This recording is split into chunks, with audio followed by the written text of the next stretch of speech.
नमस्कार दोस्तों, स्वागत है आपका सिद्धांत अकेडमी चैनल पर। दोस्तों, आज आप लोग सामाजिक अध्ययन पढ़ने वाले हैं और देखिए आज की क्लास में आप लोग सामाजिक अध्ययन के अति लघुत्तरीय प्रश्नों को देखेंगे। तो देखिए ये क्लास आप लोगों के लिए बहुत ही इंपॉर्टेंट क्लास होने वाली है, तो इसलिए अंत तक जरूर देखें। तो ज़्यादा टाइम ना वेस्ट करते हुए देखते हैं आज की क्लास का फर्स्ट क्वेश्चन। तो देखिए अति लघुत्तरीय क्वेश्चन आज की क्लास से हम लोग स्टार्ट कर रहे हैं और आप लोगों को पता होगा जो सामाजिक अध्ययन का पेपर होता है, ठीक है, वो 50 नंबर का पेपर होता है, ठीक है। बाद बाकी जैसे आपका कंप्यूटर का, मैथ का 25-25 नंबर के पेपर होते हैं, ये 50 नंबर का होता है, जिसमें आप लोगों के जो विकल्पीय क्वेश्चन होते हैं, वस्ट नेस्ट होते हैं, ठीक है, वो 15 क्वेश्चन होते हैं और अति लघुत्तरीय 15 क्वेश्चन होते हैं, ठीक है। जो आपके शॉर्ट टाइप क्वेश्चन होते हैं वो भी 15 होते हैं और लॉन्ग टाइप क्वेश्चन होते हैं वो 10 होते हैं। तो इस तरह से टोटल 40 क्वेश्चन होते हैं, ठीक है। आप लोग देखते हैं कितने क्वेश्चन होते हैं, टोटल 40 क्वेश्चन होते हैं और ये आपके होते हैं एक नंबर का, 1 नंबर का ये होगा, ठीक है, और एक नंबर का ये होता है, ठीक है। 15 दूनी 30 और ये 2 नंबर का होता है, क्लियर। इस तरह से आपके क्या होते हैं 50 नंबर का टोटल सामाजिक अध्ययन का पेपर होता है, क्लियर है, आप लोग ध्यान रखना है। तो अब हम लोग देखेंगे अति लघुत्तरीय प्रश्नों को। तो देखिए सारे क्वेश्चन आपके क्या होंगे, अगर आप लोगों ने ऑब्जेक्टिव जो भी क्लास आपकी कराई गई है वो आप लोगों ने कम्प्लीटली कायदे से देखी होंगी, तो इसमें आपके अति लघुत्तरीय क्वेश्चन आधे से ज़्यादा आप लोगों के ऐसे ही हो जाएंगे, समझा है। क्योंकि जैसे यहाँ पे कह रहे हैं अकबर का जन्म कब हुआ था, तो आप लोग देख रहे हैं अकबर का जन्म कब हुआ था, 1542 ईस्वी में अमरकोट में हुआ था, ठीक है। अमरकोट के राजा बीरसाल के महल में हुआ था। कहाँ पे हुआ था, अमरकोट के राजा थे बीरसाल, ठीक है, इनके महल में किसका जन्म हुआ था, अकबर का जन्म हुआ था। ये चीज़ रखना है, इतनी ज़्यादा डिटेल्स आपके एग्जाम में पूछा भी नहीं जाएगा, तो हम लोग ज़्यादा डिटेल से नहीं पढ़ेंगे, ठीक है। जितना इंपॉर्टेंट है उतना हम लोग देख के चलेंगे। तो कह रहे कि किस मुगल बादशाह के काल में कह रहे चित्रकला का उत्कर्ष हुआ। और ये इंपॉर्टेंट क्वेश्चन है, कई बार आपका देखो पूछा जा चुका है, ऑब्जेक्टिव में भी पूछा गया, ठीक है, बहुत बार पूछा गया, 2-3 बार ऑब्जेक्टिव में। तो इंपॉर्टेंट क्वेश्चन कह रहे जहांगीर के काल में चित्रकला का क्या हुआ था, चित्रकला का उत्कर्ष हुआ था, ठीक है। किसके काल में, जहांगीर के काल में। देखिए आपका नेक्स्ट क्वेश्चन कह रहा है सत्यार्थ प्रकाश नामक पुस्तक की रचना किसने की थी। तो आप लोग देखते हैं सत्यार्थ प्रकाश नामक पुस्तक की रचना किसने की थी, स्वामी दयानंद सरस्वती ने, ठीक है। आप लोग देखो ओनली नाम लिखना चाहो ओनली इतना नाम भी लिख सकते हैं, ठीक है। किसने रचना की थी, स्वामी दयानंद सरस्वती ने, क्योंकि 2 घंटे में आपको 40 क्वेश्चन करने होते हैं, ठीक है। तो इतना टाइम तो होता नहीं कि पूरा एक सेंटेंस लिख सको, तो ओनली नाम भी लिख सकते हैं। कह रहे प्लासी का युद्ध किसके बीच हुआ था, और ये बहुत ज़्यादा इंपॉर्टेंट है क्योंकि आपके ऑब्जेक्टिव में बहुत बार आप लोगों को बता चुका हूँ, ठीक है। और प्लासी का युद्ध कब हुआ था, 1757 कब हुआ था, 1757 हुआ था। किसके बीच हुआ था, सिराजुद्दौला। कह रहे प्लासी का युद्ध सिराजुद्दौला जो बंगाल के क्या थे, नवाब थे, तथा क्लाइव ईस्ट इंडिया कंपनी के बीच हुआ था, ठीक है। किसके बीच हुआ था, सिराजुद्दौला और क्लाइव के बीच में। सिराजुद्दौला का जो सेनापति था आप लोगों को बताया था, ठीक है, कौन था सेनापति, मीर जाफ़र, ठीक है। क्या था, मीर जाफ़र नाम था। और मीर जाफ़र ने क्या किया था, धोखा दिया था, ठीक है, सिराजुद्दौला को, क्लियर है। तभी तो क्या हुआ था, क्लाइव युद्ध जीता था। और आपसे ये भी क्वेश्चन कई बार पूछा गया था कि भारत में अंग्रेजी साम्राज्य की नींव या अंग्रेजी साम्राज्य की स्थापना किसने की। तो आप लोग देखते हैं कि क्लाइव ने ही की थी, ठीक है। देखिए आपका नेक्स्ट क्वेश्चन कह रहे हैं कि कनाडा के उत्तरी भाग में निवास करने वाली प्रजाति कह रहे कौन सी है। कह रहे कनाडा के उत्तरी भाग में निवास करने वाली प्रजाति क्या बोली जाती है, एस्किमो बोली जाती है, ठीक है। देखिए आपका नेक्स्ट क्वेश्चन कह रहे हैं कि रानीगंज कोयला खान किस राज्य में स्थित है। और ये भी आपका देखो ऑब्जेक्टिव क्वेश्चन में करवा चुका हूँ। रानीगंज कोयला खान कहाँ पे स्थित है, आपका पश्चिम बंगाल में, ठीक है। झारखंड में और बताए थे आप लोगों को, ठीक है, झारखंड में याद रखना है, देखो इंपॉर्टेंट है, ठीक है। झारखंड में आपको एक तो झरिया बताया था, ठीक है, झरिया और बोकारो, ठीक है, क्योंकि इम्पॉर्टेंट है, ज़रूरी नहीं रानीगंज ही जैसे 2024 में पूछा गया तो 25 में भी आपका यही आ जाएगा, तो हो सकता है, ठीक है। देखिए आपका नेक्स्ट क्वेश्चन है भारत में हरित क्रांति की शुरुआत कब हुई थी। भारत में हरित क्रांति की शुरुआत हुई थी 1966 से 67 में, ठीक है। और हरित क्रांति का जनक किसको बोला जाता है, जनक भी आप लोग याद रखना है, डॉक्टर M.S. स्वामीनाथन, ठीक है। Doctor M.S. स्वामीनाथन ने मतलब हरित क्रांति की शुरुआत की थी, ठीक है, या जनक बोला जाता है एक तरीके से कहते हैं। अब देखो नेक्स्ट क्वेश्चन आपका कह रहा है राष्ट्रपति राज्यसभा में कह रहे कितने सदस्यों को मनोनीत कर सकता है, और ये भी आपका ऑब्जेक्टिव क्वेश्चन में करवा चुका हूँ, और ये भी आपका ऑब्जेक्टिव में करवा चुका हूँ, ठीक है। तो राष्ट्रपति राज्यसभा की बात करता है, ठीक है। राज्यसभा को आपका स्थायी सदन भी बोला जाता है, ठीक है, याद रखना है, स्थायी सदन बोल देते हैं इसको। राज्यसभा को क्या बोल देते हैं? स्थायी सदन बोल देते हैं। और इसमें राष्ट्रपति केवल 12 सदस्यों को मनोनीत कर सकता है। कितने सदस्यों को? 12। क्लियर है? देखिए आपका नेक्स्ट क्वेश्चन कह रहे हैं लोकसभा की सदस्यता के लिए उम्मीदवार की आयु कह रहे कितनी होनी चाहिए, और ये भी आपको कई बार बता चुका हूँ, ध्यान रखना है कि लोकसभा की बात कर रहे हैं। लोकसभा का ये चीज़ रखना है, आपका चुनाव होता है, ठीक है, और जनता द्वारा चुनाव होता है, ठीक है। किसके द्वारा होता है? जनता द्वारा चुनाव होता है। क्लियर है? और इसकी लोकसभा की बात कर रहा है तो आपकी 25 वर्ष हो जाएगी। कितनी वर्ष हो जाएगी? 25 वर्ष, ठीक है।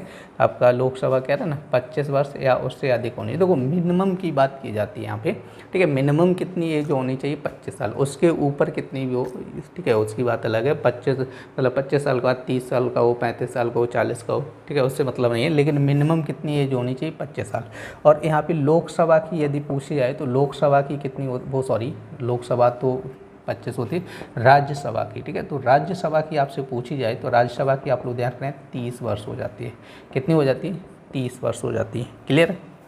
अब देखो नेक्स्ट क्वेश्चन कह रहे हैं कि क्षेत्रीय ग्रामीण बैंक की स्थापना कब हुई थी? तो कह रहे हैं कि क्षेत्रीय ग्रामीण बैंक की स्थापना आपकी 26 सितंबर 1975 को हुई थी, ठीक है। कब हुई थी? 26 सितंबर 1975 को हुई थी।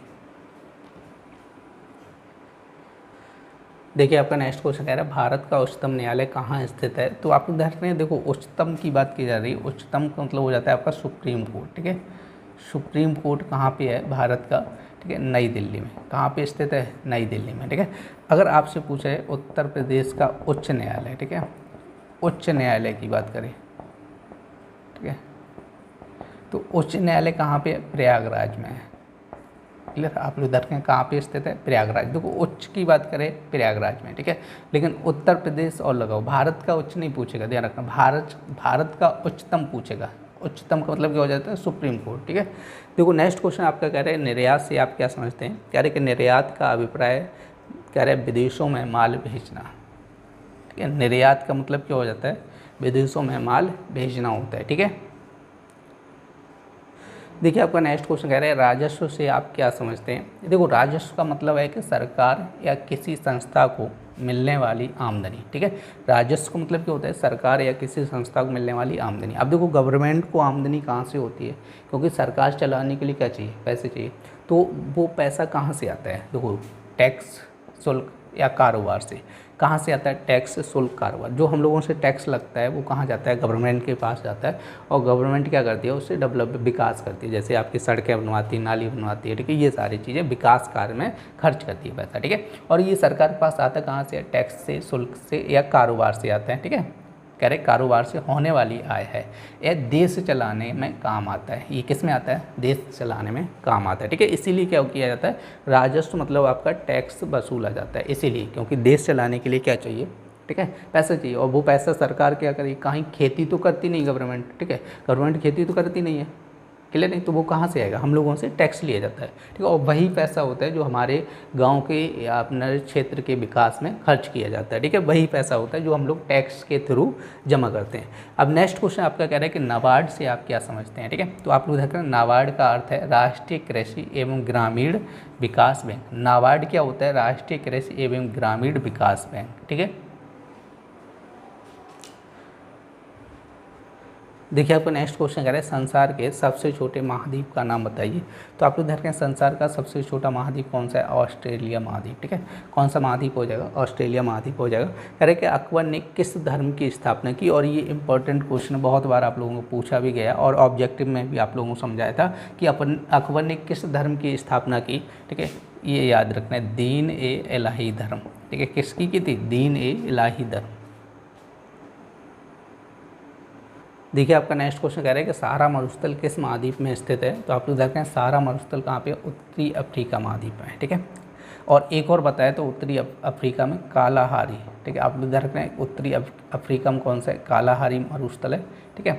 और एशिया महाद्वीप के दो बताए थे आप लोग, अगर पूछे जाएँ तो आप लोग ध्यान रखना है। एशिया में एक तो हो जाएगा थार मरुस्थल, ठीक है, और दूसरा हो जाएगा आपका गोबी, थार आप लोगों को पता होगा भारत और पाकिस्तान के बीच में, ठीक है। नेक्स्ट क्वेश्चन कह रहा है आपका वन संरक्षण क्या है, ठीक है। क्या कह रहा है, वन संरक्षण क्या है, कह रहे कि वन संरक्षण का अर्थ है, कह रहे पेड़ों और जंगलों की रक्षा करना, ठीक है। वन संरक्षण का मतलब क्या है, पेड़ों और वनों की या जंगलों की रक्षा करना ताकि पर्यावरण संतुलन रहे, ठीक है। ताकि क्या रहे, पर्यावरण संतुलन रहे। कह रहे कि पशु पक्षियों का घर सुरक्षित रहे और जीवनदायिनी प्रकृति बनी रहे। देखो सबसे इम्पोर्टेंट क्या होता है आप लोग समझिएगा, हम लोगों को जीवित रहने के लिए क्या चाहिए, ऑक्सीजन, क्या चाहिए, ऑक्सीजन, ठीक है। अब देखो यहाँ पे क्या होता है कि जो हमारे जो वाहन होते हैं जैसे बाइक, ठीक है, और जो भी आपके ट्रक बस स्कूटर है, ये क्या करते हैं, कार्बन डाइऑक्साइड गैस छोड़ते हैं, ठीक है, जिसको हम कार्बन मोनोऑक्साइड बोलते हैं, ठीक है। तो कार्बन डाइऑक्साइड गैस क्या करते हैं, जब ये चलते हैं तो धुआं के रूप में क्या करते हैं, कार्बन डाइऑक्साइड गैस छोड़ते हैं, ठीक है। लेकिन पेड़ पौधे क्या करते हैं, दिन के समय, ठीक है, जब प्रकाश संश्लेषण क्रिया होती है, ठीक है, प्रकाश संश्लेषण क्रिया में, प्रकाश संश्लेषण क्रिया होती है, तो जब प्रकाश संश्लेषण क्रिया होती है, देखो प्रकाश संश्लेषण क्रिया आप लोग ध्यान रखना है कि दिन के समय ही होती है, ठीक है, रात में नहीं होती है। जब दिन में क्या होता है, जब सूर्य निकलता है और सूर्य की जो धूप होती है पेड़ पौधों पे पड़ती है, तब क्या होती है, प्रकाश संश्लेषण क्रिया होती है। तो उस समय क्या करते हैं पौधे, क्या करते हैं, कार्बन डाइऑक्साइड को अवशोषित करते हैं। क्लियर, आप लोग ध्यान रखते हैं क्या अवशोषित करते हैं, कार्बन डाइऑक्साइड, और ऑक्सीजन को छोड़ते हैं, ठीक है। क्या करते हैं, ऑक्सीजन को छोड़ते हैं, क्या करते हैं, ऑक्सीजन को छोड़ते हैं। और हम लोगों के लिए क्या इंपॉर्टेंट है, ठीक है, ऑक्सीजन इंपॉर्टेंट है।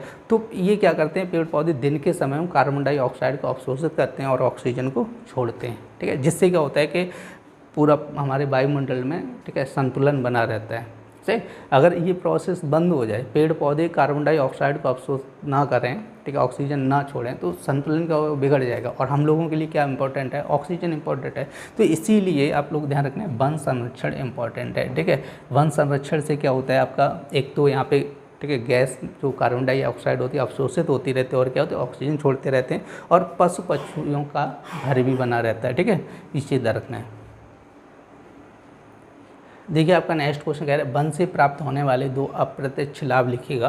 कह रहे वनों से प्राप्त होने वाले दो लाभ, कह रहे वायु को शुद्ध करते हैं, ठीक है। वायु को शुद्ध करते हैं तो अभी बताया कि कार्बन डाइऑक्साइड को अवशोषित करते हैं पेड़ पौधे, और क्या करते हैं, ऑक्सीजन छोड़ते हैं। तो ये हो गया एक, वायु को क्या करते हैं, शुद्ध करते हैं। कह रहे पर्यावरण का संतुलन बनाए रखते हैं, ठीक है। पर्यावरण को बैलेंस रखते हैं कौन, ठीक है, वन रखते हैं। क्लियर नहीं, पर्यावरण बैलेंस का मतलब क्या हो गया, जो हमारे वायुमंडल में गैसें हैं ना, उनका बैलेंस बना के रखते हैं, ठीक है। नेक्स्ट कह रहे हैं कि संसद के 3 अंग बताइए। और ये इंपॉर्टेंट क्वेश्चन कई बार आप लोगों को, देखो ऑब्जेक्ट में भी आप लोगों को बता चुका हूँ, ठीक है। एक तो होता है राज्यसभा, क्या होता है, राज्यसभा, लोकसभा और सांसद होता है, वो सॉरी लोकसभा, राष्ट्रपति होता है। क्लियर, बता चुका हूँ आप लोगों को, क्या हो जाए 3 अंग, लोकसभा, राज्यसभा और राष्ट्रपति। देखिए आपका नेक्स्ट क्वेश्चन है भारत की तीनों सेनाओं का प्रधान कौन होता है। तो आप लोग देखें तीनों सेनाओं का प्रधान कौन होता है, राष्ट्रपति होता है। नेक्स्ट कह रहे हैं कि नीति आयोग का पदेन अध्यक्ष कौन होता है। तो देखो नीति आयोग का पदेन अध्यक्ष कौन होता है, प्रधानमंत्री होता है, ठीक है। देखिए आपका नेक्स्ट क्वेश्चन कह रहे हैं कि लोक अदालत किसे कहते हैं। तो कह रहे हैं कि लोक अदालत एक ऐसी अदालत होती है कि जहाँ पे कह रहे हैं छोटे मोटे झगड़े बिना खर्च और कह रहे जल्दी सुलझाए जाते हैं, ठीक है। इसमें कह रहे आपसी समझौते से फैसला होता है, ठीक है, जो दोनों पक्षों को मान्य होता है, ठीक है। लोक अदालत मतलब क्या होता है कि जहाँ पे छोटे मोटे जो झगड़े होते हैं, ठीक है, बिना खर्च के, ठीक है, और जल्दी सुलझाए जाते हैं। जैसे एक तरीके से पंचायत समझ लो, ठीक है। पंचायत में क्या होता है, दोनों पार्टी को रखा जाता है, पंचायत की जाती है, दोनों लोग संतुष्ट होते हैं, वही फैसला मान लिया जाता है, ठीक है। तो वही कह रहा है कि जल्दी सुलझाए जाते हैं, और इसमें आपसी समझौते से क्या होता है, फैसला होता है, ठीक है, जो कह रहे हैं कि दोनों पक्षों को मान्य होता है। क्लियर है। अब नेक्स्ट क्वेश्चन क्या कह रहे हैं, जनहित याचिका क्या है। कह रहे जनहित याचिका, कह रहे कि एक ऐसी याचिका होती है, कह रहे कि जो किसी व्यक्ति या समाज के हित में न्यायालय में दायर की जाती है। जनहित याचिका क्या होता है, किसी व्यक्ति या समाज के हित में न्यायालय में दायर की जाती ताकि लोगों के अधिकारों की रक्षा हो सके। ठीक है, और देखो आप भी ध्यान करें कि आपके आंसर ज़्यादा से ज़्यादा शॉर्ट में आपके आंसर दिए गए हैं। आप लोग नोट्स उठा के देख लें, जो भी आपको जैसे पवन सीरीज है या राजन सीरीज है उसको आप लोग उठा के देखना। ठीक है, उसमें बहुत ज़्यादा लॉन्ग आंसर दिए गए हैं आप लोगों के। ठीक है, इसमें क्या किया आपकी क्लास में बहुत शॉर्ट आंसर दिए गए हैं, तो आप लोग इसको चाहो तो नोट कर सकते हैं, नहीं तो आप लोग इसका स्क्रीनशॉट ले लिया करें।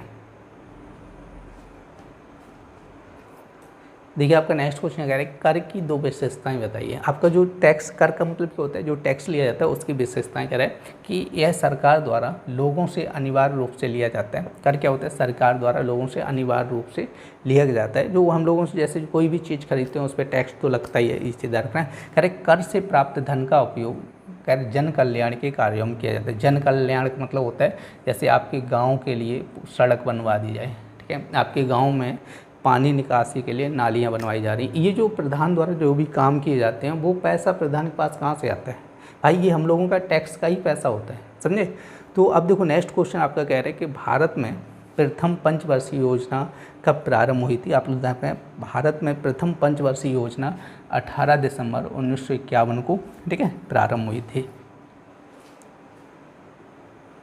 देखिए आपका नेक्स्ट क्वेश्चन कह रहे हैं भूमि विकास बैंक की स्थापना कब की गई थी। कह रहे भूमि विकास बैंक की स्थापना 26 मार्च 1957 को की गई थी। ठीक है, कब की गई थी, 26 मार्च 1957 को की गई थी। कह रहे कि बाबर ने किस नाम से अपनी आत्मकथाएं लिखी। ये भी क्वेश्चन आप लोगों को बहुत बार पूछा जा चुका है। बाबर ने कह रहे हैं बाबरनामा से अपनी आत्मकथा तुर्की भाषा में, देखो भाषा भी याद रखना है। आपका क्वेश्चन ये भी पूछा गया था, बाबरनामा ने बाबर ने बाबरनामा लिखी थी। इसको तुजुक ए बाबरी भी बोला जाता है। ठीक है, तुजुक ए बाबरी। ठीक है, ये भी नाम लिख के आ सकता है आपके एग्जाम में, हो सकता है कि तुजुक ए बाबरी किस भाषा में लिखी गई है, तो तुर्की भाषा में लिखी है। और किसने लिखी, बाबर ने लिखी।